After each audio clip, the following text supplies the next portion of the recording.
વડોદરાના ઓલપાદરા રોડ ખાતે શ્રી પીપળેશ્વર મહાદેવ ખાતે ભંડારાનું આયોજન કરવામાં આવ્યું। વડોદરાના ઓલ્ડ પાદરા રોડ ખાતે આવેલ ટાગોર નગરમાં શ્રી પીપળેશ્વર મહાદેવનો 22મો વાર્ષિક પાટોત્સવ નિમિત્તે ભંડારાનું આયોજન કરવામાં આવ્યું હતું, જેમાં મોટી સંખ્યામાં અલગ અલગ વિસ્તારના સોસાયટીના રહીશોએ મહાપ્રસાદીનો લાભ લીધો હતો। ટાગોર નગર યુવક મંડળ તથા ટાગોર નગર મહિલા મંડળ દ્વારા ખૂબ જ સરસ વ્યવસ્થા કરવામાં આવી હતી।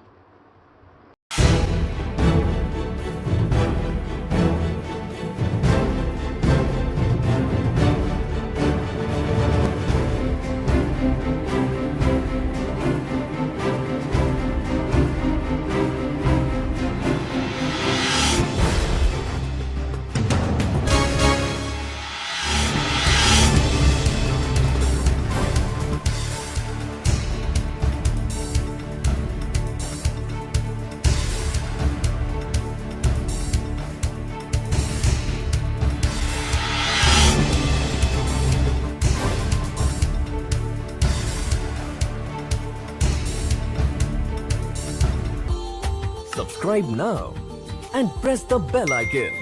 Never miss an update.